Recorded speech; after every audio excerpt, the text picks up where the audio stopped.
저는 가끔 성경에서 복음서를 읽을 때마다 예수님이라고 하는 이 분은 정말로 차원이 다른 분이다라고 하는 그런 이 감동에 제가 빠질 때가 많이 있습니다. 복음서를 읽을 때마다, 복음서는 우리가 누구나 할 것 없이 많이 읽는 그런 성경인데, 그런 그 성경을 읽을 때마다 예수님은 참 뭔가 다르다. 다른 성경에 많은 인물들이 있지만 예수님은 뭔가 다르다라고 그렇게 생각이 듭니다. 성경 속에 말씀드렸지만 성경 속에는 사실 다른 훌륭한 인물들도 참 많이 있습니다. 구약 성서나 또 신약 성서나 여러 성경책을 볼 때마다 그 안에는 대단한 기라성 같은 신앙의 선배들이 등장을 하죠. 그래서 가끔은 그걸 읽을 때마다 좀 기가 죽을 때도 있는데, 성경에 그와 같은 대단한 인물들이 많지만 이 복음서에서 예수님의 이야기를 읽을 때 그때 드는 그 충격이나 그때 우리 마음에 받을 수 있는 감동과는 좀 차이가 있는 것 같아요. 그래서 제가 한번 곰곰이 따져봤습니다. 왜 예수님은 좀 다른가? 왜 예수님의 이야기를 들을 때에는 뭔가 좀 차원이 다르다라는 생각이 왜 마음속에 드는가? 제가 한번 따져봤습니다. 폭풍우를 잠잠케 하신 적이 있습니다. 또 물 위를 걸으시는 능력을 보이신 적이 있어요. 불치병, 아무도 고치지 못하고 세상의 모든 훌륭한 의사들이 노력을 했지만 고칠 수 없었던 그런 불치병을 고치신 적이 있어요. 귀신을 쫓아냅니다. 어떤 방법을 써도 그 귀신이 나가지가 않아서 그 사람이 정상적인 삶을 살 수 없었는데, 예수님께서 오시니까 그 귀신이 알아서 도망가는 그런 일들이 있었습니다. 오병이어의 기적이 있었습니다. 5개의 떡과 그리고 2마리의 물고기를 가지고 5천 명을 먹이셨던 놀라운 역사가 있습니다. 그와 같은 기적을 일으키셨죠. 그래서 이런 기적들 때문에 이 기적들이 참 대단하니까 예수님이 뭔가 차원이 다르다라는 생각이 드는가? 저는 그렇게 생각해봤는데 뭔가 석연치가 않았습니다. 생각을 해보면 모세를 통해서, 구약성서 시대에 모세를 통해서도 하나님께서 역사하신 적이 참 많이 있습니다. 모세를 통해서 이집트에 10가지 재앙을 내렸죠. 그래서 그 영화로도 많이 그려지고 뭐 그런 장면이긴 한데, 이 10가지 재앙을 내린 그 하나하나의 재앙이 사실은 엄청난 기적들, 인간의 어떤 이 상식으로는 이해할 수 없는 일들이 일어났죠. 게다가 그 모세가 이스라엘 백성들 데리고 출애굽을 할 때에도 이 바다를 둘로 가르는 놀라운 일을 행했다라고 기록되어 있지 않습니까? 이 물 위를 걸으신 게 예수님, 대단하시지만 바다를 이 엄청나게 깊은 그 바다를 둘로 갈라버리는 이런 기적이라고 한다면, 우리가 인간적인 마음으로 봤을 때는 모세가 베푼 기적이 더 대단한 거 아닌가라는 그런 생각이 듭니다. 견고한 니느웨 성을 무너뜨릴 때 어떻게 했습니까? 거기에 돌 하나 던지지 않고 그곳을 하나님의 말씀대로 돌기만 했는데 그 성을 무너뜨렸습니다. 놀라운 일들이 연속이었죠. 기도했더니 하늘에서 불이 떨어지고 마른 날에 비가 내리는 그런 경우도 구약성서에 그려집니다. 불 속에 걸어도 몸이 타지 않거나 물에 빠졌더니 물고기가 삼켜서 3일 동안 그 안에 살다가 다시 육지로 나오는 그런 일도 요나를 통해 일어났었죠. 그런 여러 가지 일들이 구약성서에는 이미 그려지고 있는 겁니다. 그걸 생각하면 예수님의 그 기적이라고 하는 게 그냥 단순히 기적의 크기만 가지고 정말 차원이 다르다라고 이야기할 사실 그런 사안은 아닌 것 같다라는 생각이 들었습니다. 그러면 역시 예수님은 부활 사건 때문에, 죽었다가 부활하신 분이기 때문에 그런가? 부활은 단순히 죽은 사람이 다시 살아났다 그 의미의 이상의 것이긴 합니다. 그 의미를 한참 넘어서는 예수님의 부활 사건이지만, 단순한 기적의 그냥 의미로만 우리가 본다면 사람이 죽었다가 살아나는 사건도 사실 이미 성경 가운데 많이 있습니다. 구약성서에도 이미 있었죠. 엘리야가 사르밧 과부의 죽은 아들을 살리기도 했고요. 그다음에 엘리사는 수넴 여인의 죽은 아들을 살리는 그런 사건을 일으켰습니다. 심지어 엘리사는 자신이 죽은 후에도 엘리사의 뼈에 닿은 시체가 다시 살아나는 그런 일까지 있었습니다. 그러니까 단순히 기적의 능력이나 기적의 사건만을 가지고 내가 왜 예수님의 이야기를 읽을 때마다 이렇게 뭔가 차원이 다르다라고 느끼는지 사실 설명이 되지가 않았습니다. 그런데 오늘 우리가 함께 읽은 이 본문을 보면서 그 이유를 깨닫게 됐습니다. 31절 말씀인데 31절에 이렇게 되어 있습니다. 인자가 많은 고난을 받고 장로들과 대제사장들과 서기관들에게 버림받아 죽임을 당하고 사흘 만에 살아나야 할 것을 비로소 그들에게 가르치시되 라고 되어 있습니다. 예수님께서 제자들을 가르치시는 장면입니다. 근데 그 내용이 굉장히 충격적이죠. 한마디로 나는 적에게 잡혀서 죽게 될 것이다 라고 하는 그런 이야기를 여기 전하고 있습니다. 지금 눈앞에 있는 제자들과 그를 따르는 수많은 사람들은 예수님에 대한 기대 하나로 지금 거기 그 뒤를 따르고 있는 사람들이죠. 그들이 왜 예수를 따라다니겠습니까? 그가 구원자, 예수님이 구원자라고 하는 것을 철석같이 믿고 있기 때문에 따라다니는 거 아니겠어요? 구원자는 뭐라는 사람입니까? 선조들의 역사에서 보면 모세 같은 사람이죠. 다윗과 같은 사람이 그런 사람 아니겠어요? 그 자신은 물론이고 그를 따르는 그 모든 사람들을 함께 구원하는 사람들, 패배가 아니라 승리하게 하고 죽을 고비에서 안전하고 부강한 삶으로 바꿔주는 사람, 그런 사람을 두고 우리는 구원자다라고 이야기를 합니다. 그래서 예수님이 이분은 구원자다, 이분은 구원자가 틀림없다라는 그런 믿음을 가지고, 그 철석 같은 믿음을 가지고 그 뒤를 따르는 거죠. 그래서 지금까지 따라왔더니 이제 와서 예수님이 하신다는 말씀이 나는 많은 고난 끝에 죽게 될 것이다 라고 이렇게 말씀하는 겁니다. 얘들아, 나는 구원받을 건데 너희는 좀 힘들겠다, 뭐 이렇게 했다고 그러면 뭐 여지라도 있죠. 당신이 구원받으니 저희도 좀 구원해 주세요 라고 이야기할 수 있지 않겠습니까? 그런데 이 너희는 둘째치고 내가 내 적들에게 잡혀서 죽을 것이다 라고 하는 내용을 제자들 앞에서 이야기하시는 거예요. 그러니까 이게 얼마나 충격적인 내용이었겠습니까?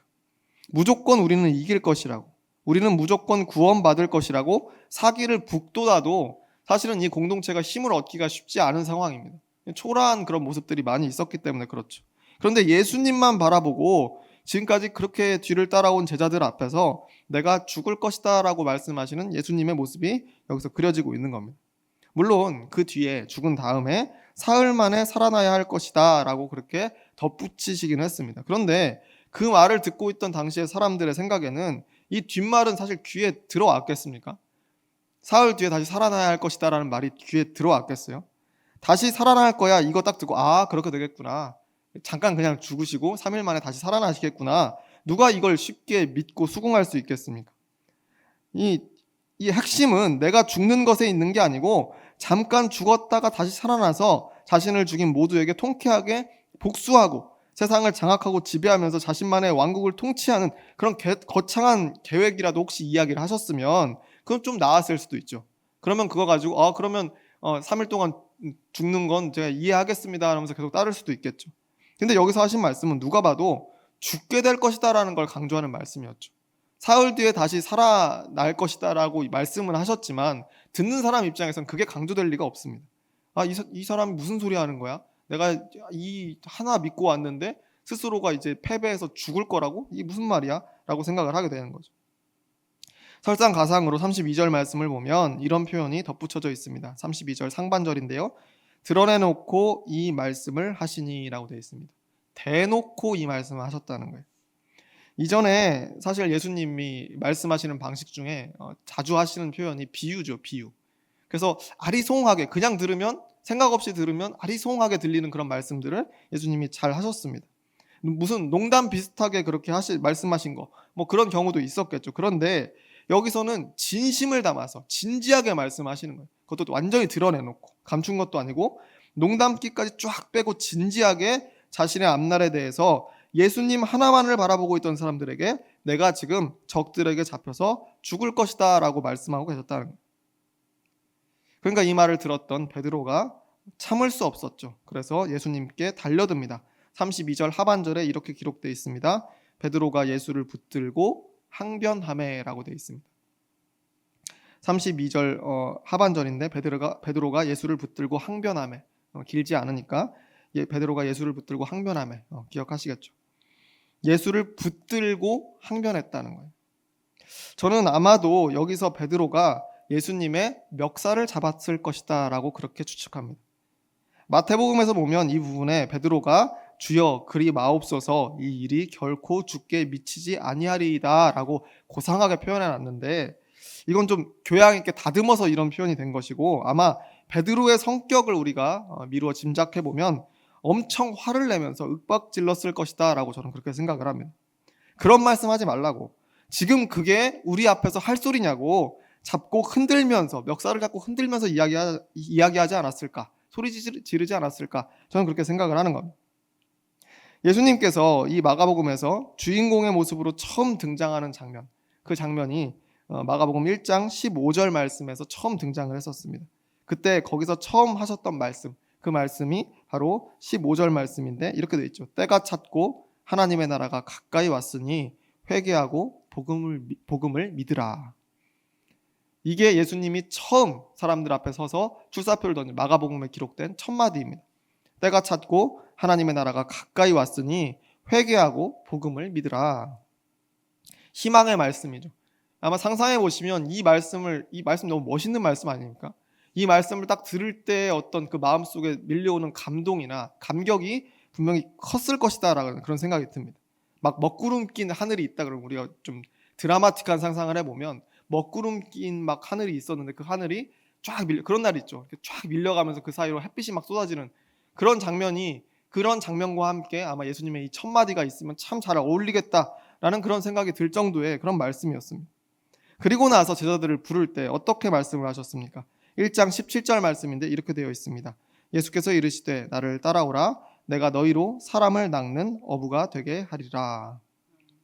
고기를 잡는 어부가 아니라 사람을 구원하는 놀라운 일을 너희가 이제 경험하게 될 것이다. 나를 따라오면, 그러니까 나를 이제부터 따라와라 라고 그렇게 아주 담대하게 사람들 앞에서 말씀하셨습니다.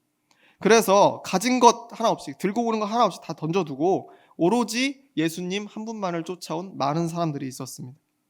회개하고 복음을 믿으라고 해서 이전의 삶을 정리했어요. 예수님이 어딜 가시든지 계속 따라다니면서 복음의 말씀을 듣고 새겼다는 겁니다. 민중들이 뭉쳐서 패를 만드는 것을 싫어하는 로마 제국이 있었어요. 그래서 자신들을 예의주시하고 유대인 지도자들의 눈밖에 나서 해코지를 당할 위험도 계속 있었습니다. 예수를 따른다는 건 그런 위험한 길이었죠. 그런데 예수님의 구원을 철석까지 믿고 있었기 때문에 그 모든 위험에도 불구하고 예수님을 따라다녔던 겁니다. 12제자뿐만 아니라 그를 따르는 모든 무리들은 다 같은 마음이었습니다. 그런데 그 구원자가, 그렇게 될 줄로 믿었던 구원자가 또 나를 구원하고 우리 모두를 구원해 줄 줄 알았던 그 사람이 이제 와서 내가 죽을 거야. 너희 구원은 둘째치고 내가 죽을 거야. 라고 이렇게 말씀하고 계시니까 이게 너무 무책임하게 들리지 않았겠습니까? 그 허탈함과 배신감, 그 배신감이 어느 정도였는지 베드로의 행동을 통해서 드러나고 있는 겁니다. 이 베드로와 제자들의 분노한 모습을 보시던 예수님께서 보이신 반응이 다음 절에 나옵니다. 33절에 상반절에 보면 이렇게 되어 있습니다.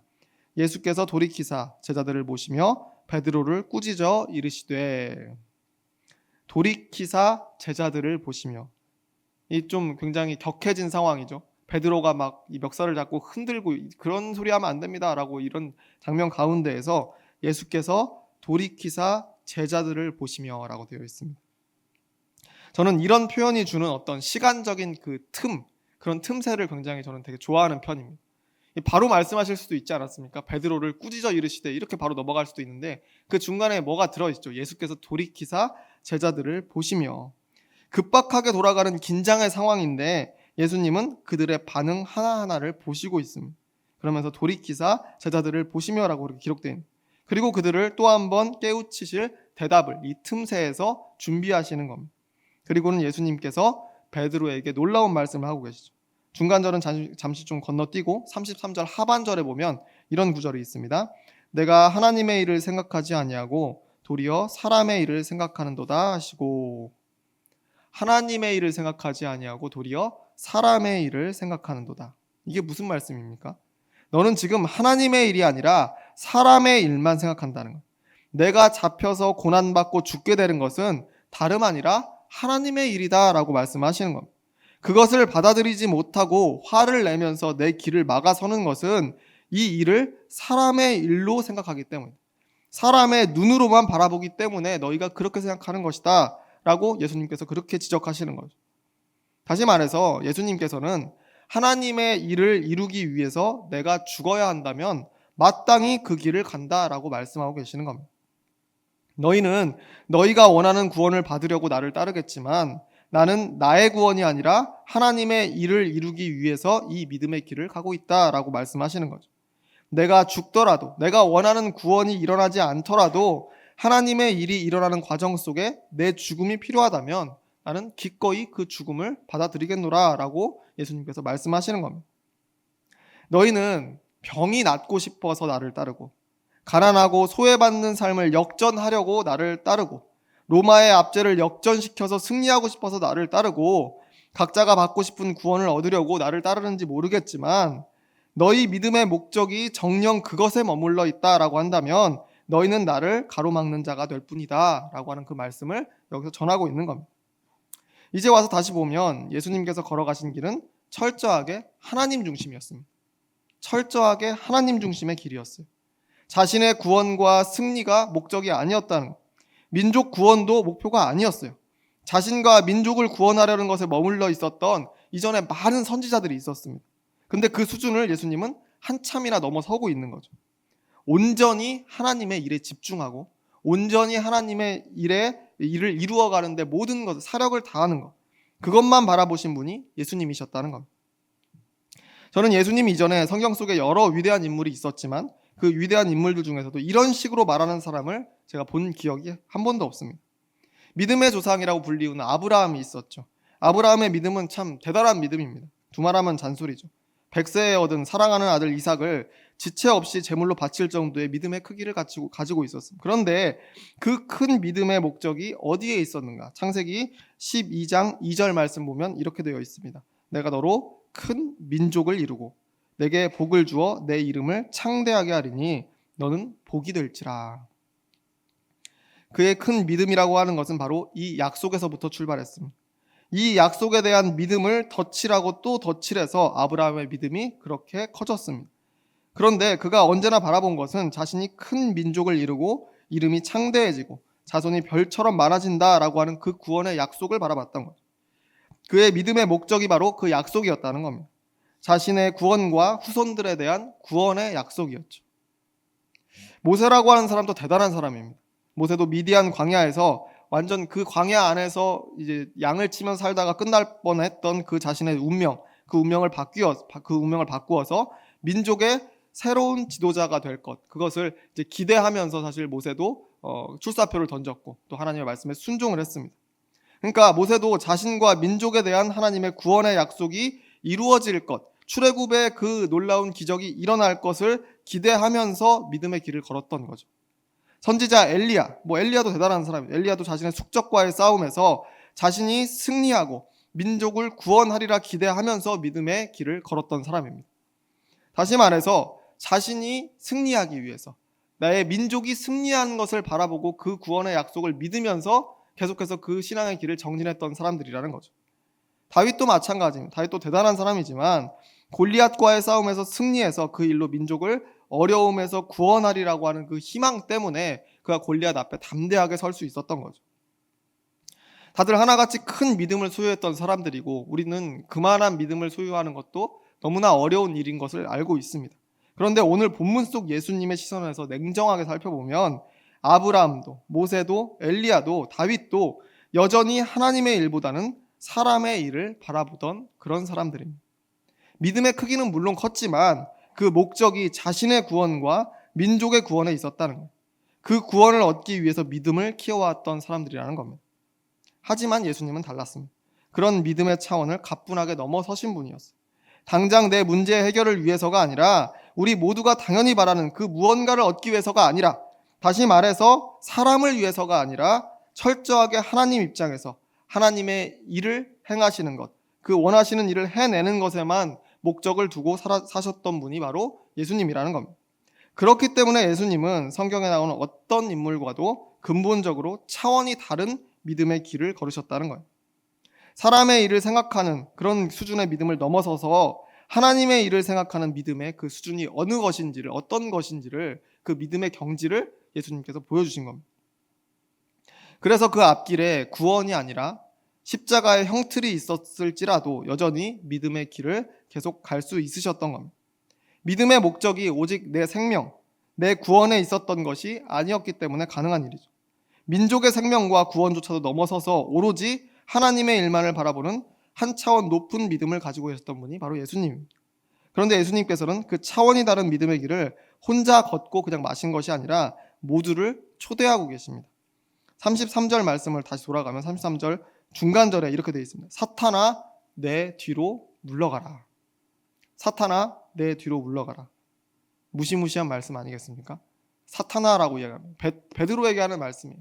베드로가 자신의 앞길을 막아서면서 이 멱살을 잡고 흔드니까 베드로에게 하시는 말씀이 사탄아 내 뒤로 물러가라 라고 말씀하십니다. 베드로에게 사탄이라고 부르면서 떠나가라, 비켜라 라고 말씀하시는 거예요. 그런데 여기서 특별히 내 뒤로라고 되어 있습니다. 내 뒤로. 처음에 베드로를 제자로 부르실 때에도 비슷한 표현이 있었습니다. 내 뒤로 따라오라. 나를 그냥 따라오라가 아니라 내 뒤로 따라오라 라고 하는 그런 표현이 있었어요. 근데 지금은 내 뒤로 물러가라 라고 말씀하십니다. 엄하게 하시는 말씀인 것은 맞는데 내 앞에서 길을 가로막지 말고 내 뒤로 물러가라 라고 말씀하신 겁니다. 처음에 나를 따를 때처럼 내 뒤로 물러가라. 내 뒤로 와라. 내가 가려는 길에 순종하며 뒤에서 따라와라 라고 하는 그 의미로 예수님께서 이런 말씀을 하셨다라고 저는 그렇게 믿습니다. 분명히 혼내시는 말씀이기는 해도 여전히 예수님은 이런 나를 계속 따르라 라고 그렇게 말씀하시는 거죠. 그 구원의 길을 계속해서 열어두시는 겁니다. 내가 죽을 것이라는 것, 그 말을 바꾸는 게 아니에요. 멱살 잡혔다고 해서 또 제자들이 반대했다고 해서 나 이제 그래 내가 계획을 바꿨어 죽지 않을게 라고 이야기하는 게 아니에요. 그걸 번복하는 게 아니에요. 오히려 이 죽음의 길을 걸어가는 나를 너희가 이해하고 따라와라. 지금까지 나를 따라왔던 것처럼 계속 따라와라 라고 말씀하시는 겁니다. 너희가 바라는 로마로부터의 해방이 없다고 할지라도, 유대인 지도자들의 코를 납작하게 해줄 승리가 나에게는 없다라고 할지라도, 너희가 그리는 풍요로운 장밋빛 미래가 없다라고 할지라도, 너희가 원하는 구원의 모습이 일어나지 않더라도 너희는 계속 내 뒤를 따라와라 라고 예수님께서 초대하신다는 겁니다. 나는 이제 죽을 거니까 너희들은 너희들 갈 길 가. 나 따라오지 마. 나한테는 그런 너희네가 원하는 구원이 없어. 복음의 길, 하나님 나라 다 끝났어. 너희가 원하는 미래는 나에게는 없어. 그러니까 내 뒤로 비켜라. 제 갈 길 가라. 나는 너희가 원하는 구원을 줄 수 없다 라고 이렇게 말씀하신 것이 아니라는 거예요. 그래도 너희는 나를 따라와라. 내 뒤로 물러나서 나를 계속해서 따라와라. 너희에게 구원이 없더라도 나를 따라와라.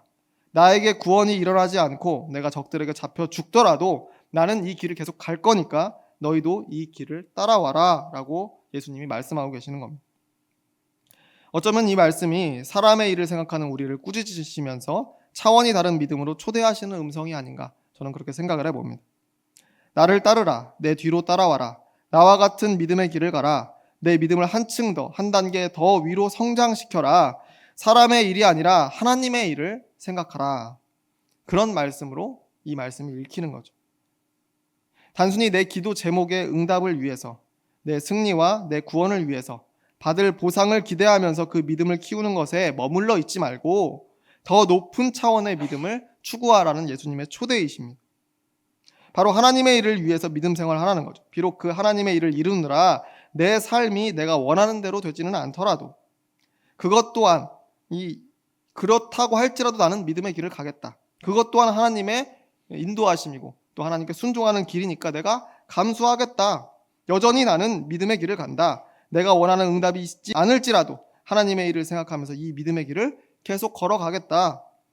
네가 정말 그리스도인이라면 먼저 내 자신을 구원해보라고 십자가에서 조롱당하게 되더라도 하나님의 일을 생각하면서 그 길을 걸었던 예수님의 믿음이 있었습니다. 그 한 단계 높은 차원의 믿음을 이제는 우리도 함께 바라봐야 된다라고 하는 거죠.